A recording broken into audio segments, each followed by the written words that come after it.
Agora, esta noite, quero que você abra comigo no capítulo 16 do Evangelho de Lucas.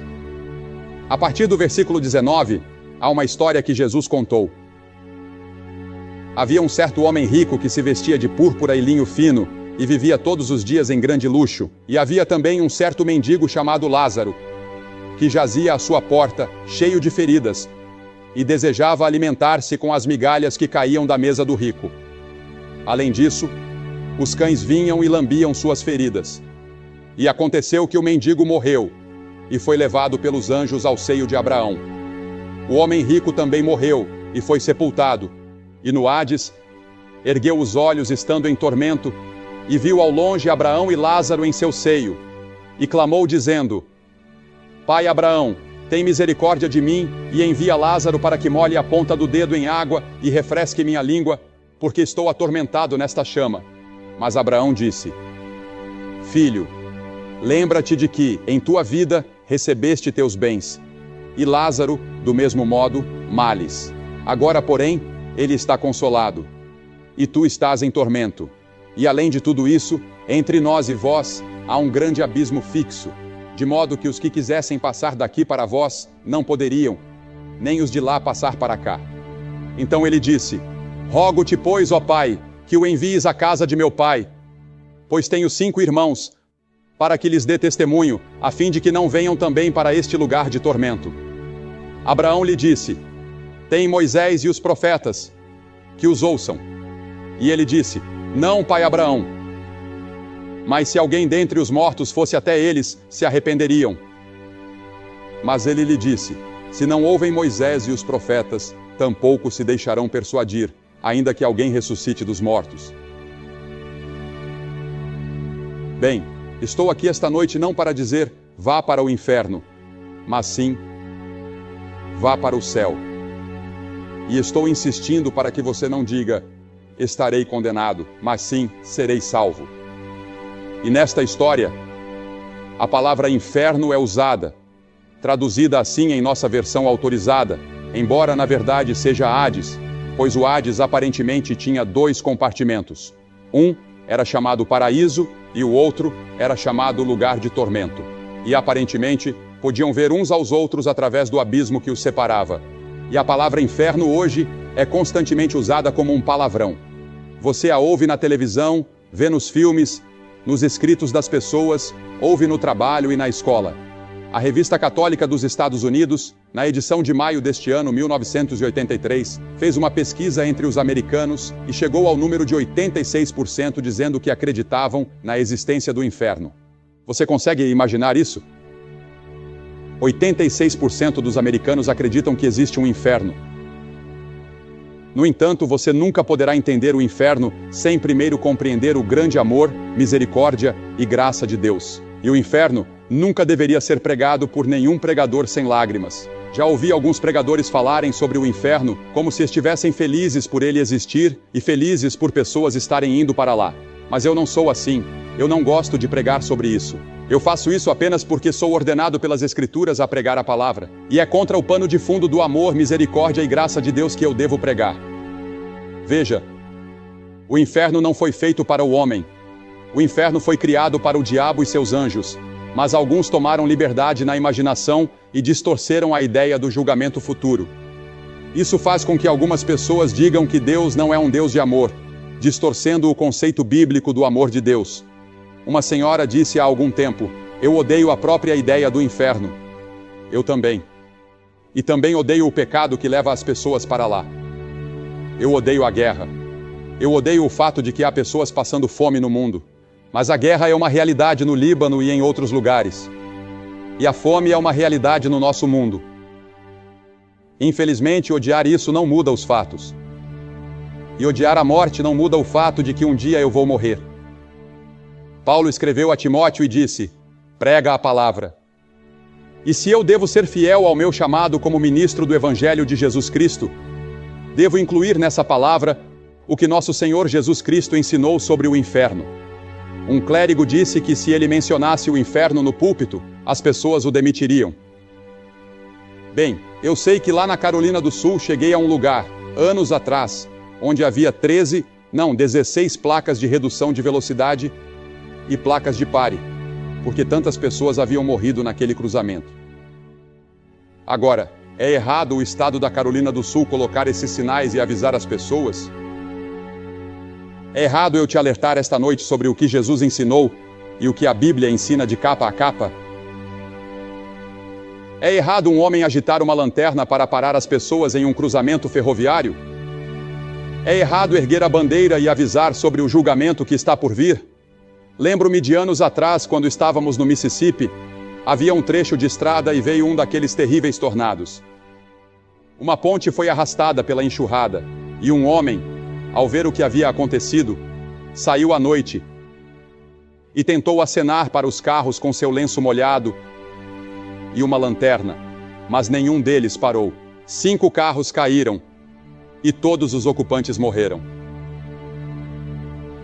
Jesus curou uma vez um homem mentalmente perturbado, o gadareno, um homem possesso por demônios, e o povo pediu que Jesus os deixasse em paz. E ele atendeu ao pedido deles, ele os deixou.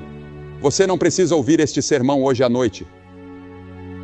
Você pode dizer, não quero ouvir sobre isso. Deixe-me em paz. E Jesus pode atender sua oração e deixá-lo em paz. E se você for deixado em paz, pelo Espírito de Deus, você nunca poderá encontrar o perdão do pecado e você nunca poderá entrar no paraíso. As pessoas não querem ser avisadas sobre o julgamento e o inferno. E você pode dizer, isso não é da minha conta. Bem, suponha que você esteja se afogando e eu tenha o barco salva-vidas do Evangelho. Eu não vou deixar você se afogar se puder ajudá-lo. Você está faminto e eu tenho o pão da vida. Eu não vou deixá-lo sem alimento. Você foi envenenado pelo pecado e eu tenho o antídoto do Evangelho de Cristo. Eu não vou deixá-lo morrer.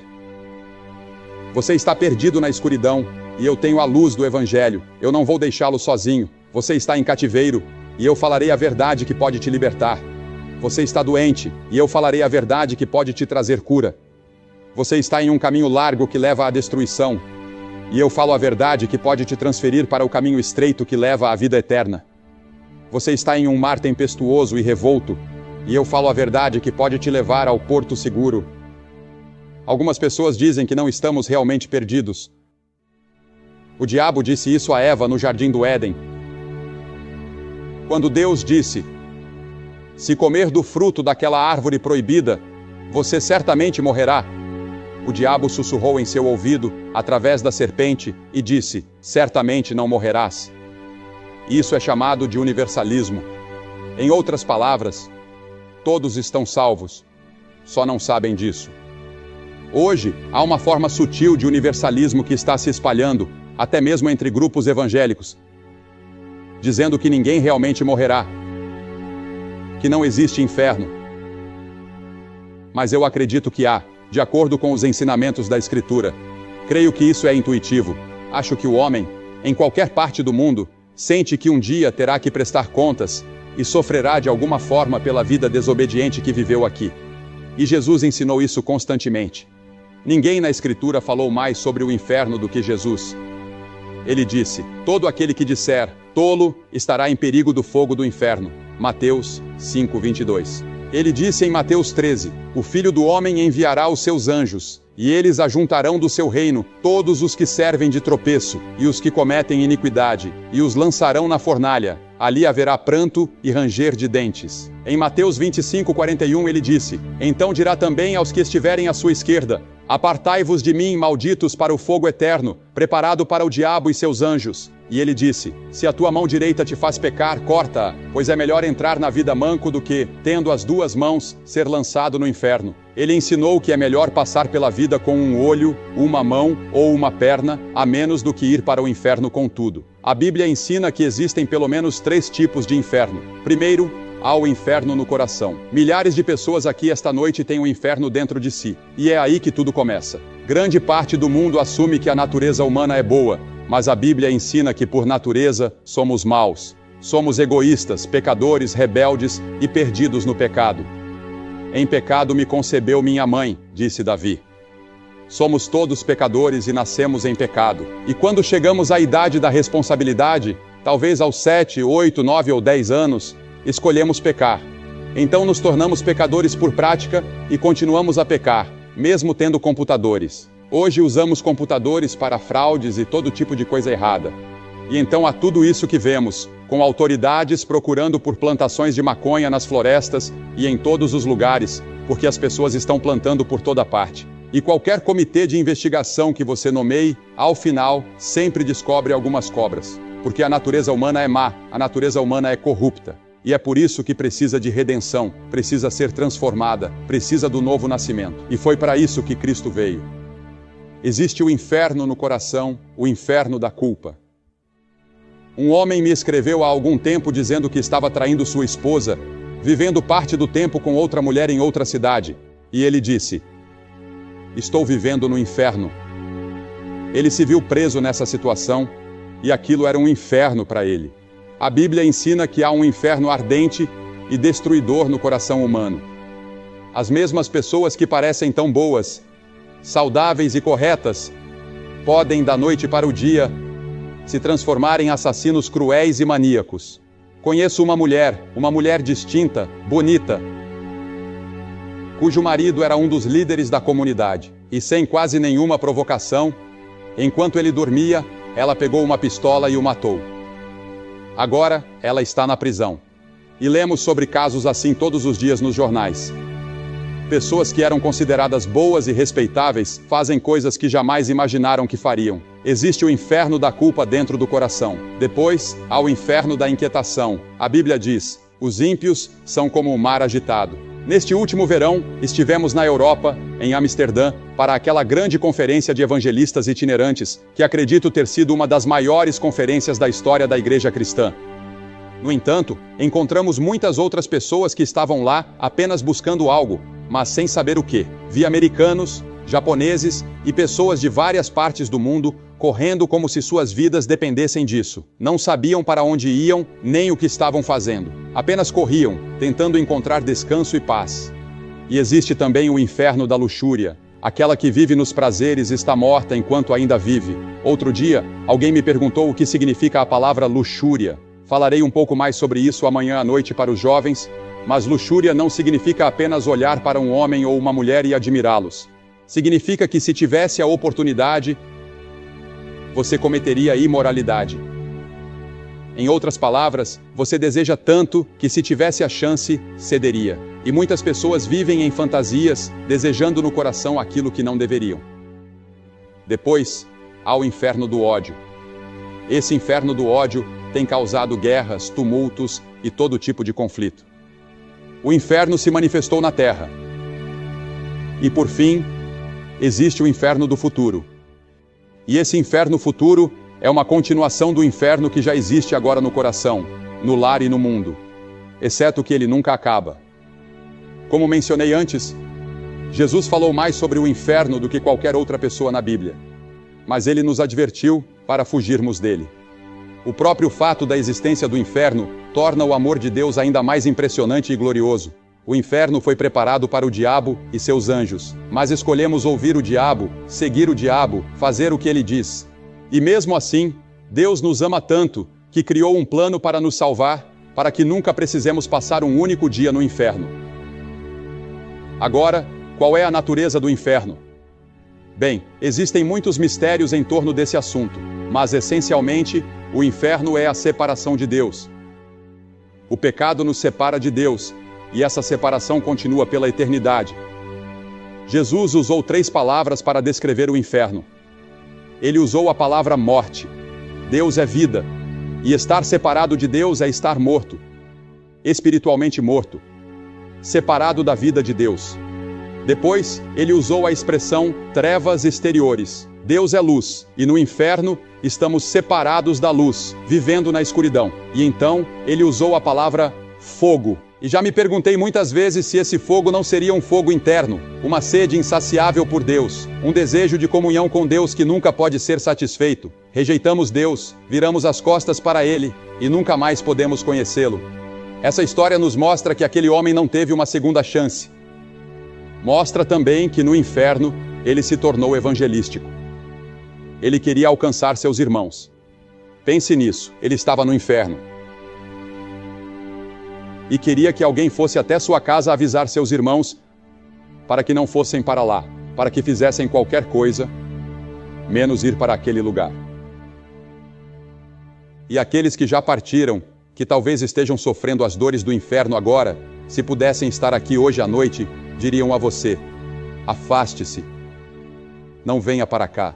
Arrependa-se de seus pecados, receba Cristo, tenha certeza do seu relacionamento. Não vá para este lugar. É o banimento da presença de tudo o que é alegre, bom, justo e feliz. E as Escrituras dizem: prepare-se para encontrar o seu Deus. Você sabe, nós nos preparamos para tudo, menos para a morte. Nos preparamos para a educação, negócios, carreiras, casamento, velhice, mas não para o momento do julgamento. Fazemos todos os tipos de seguros possíveis e nos preocupamos com aposentadorias, previdência social e tudo mais. Mas você tem certeza do seu relacionamento com Cristo?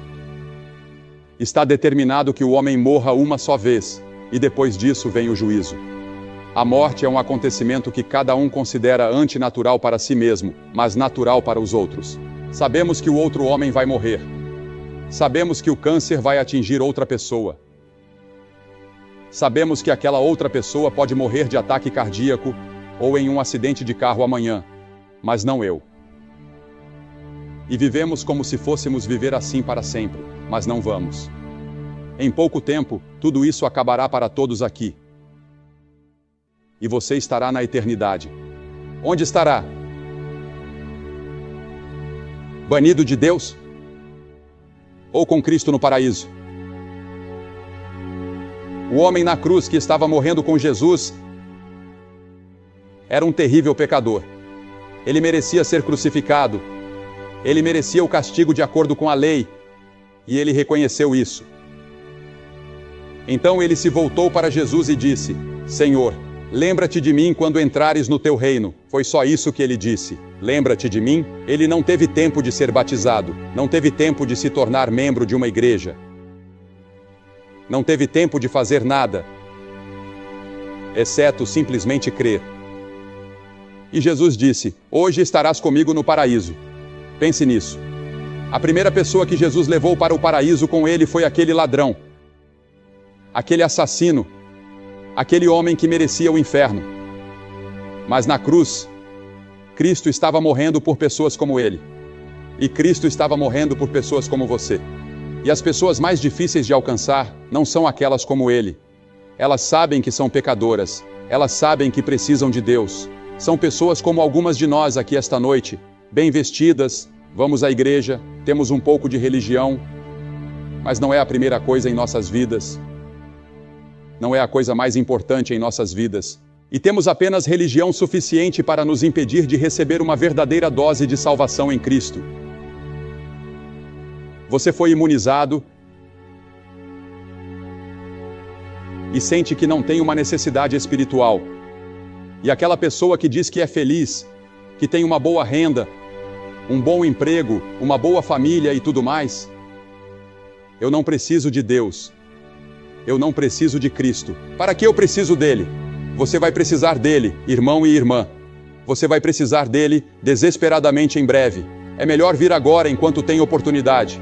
A Bíblia diz: agora é o tempo aceitável, agora é o dia da salvação. Venha enquanto pode. Você não pode vir a Cristo a qualquer momento que quiser. Você só pode vir quando o Espírito Santo o convencer e atraí-lo, quando a palavra de Deus for proclamada. Você vir a Cristo? Você que está assistindo pela televisão, pegue o telefone e ligue para o número que vê na tela. Há conselheiros esperando para falar com você agora mesmo. E se a linha estiver ocupada, ligue de novo, e de novo, e de novo. Eles estarão lá durante toda a noite para conversar com você e ajudá-lo. Como disse no início, não gosto de falar sobre este assunto. Mas é parte da Bíblia.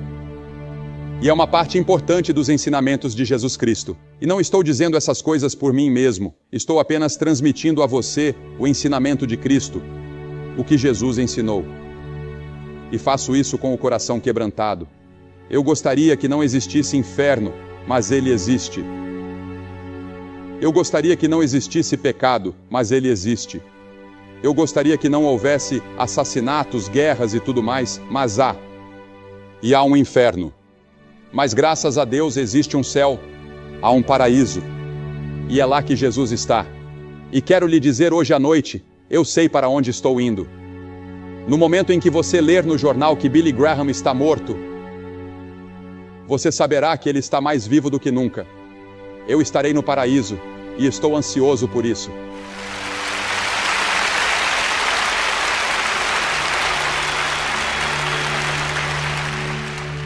E milhares de vocês aqui hoje à noite podem dizer a mesma coisa, mas outros milhares não podem. Você não pode dizer isso com certeza. Você não tem essa segurança. Você não gostaria de ter certeza, ao sair daqui hoje, de que está a caminho do céu?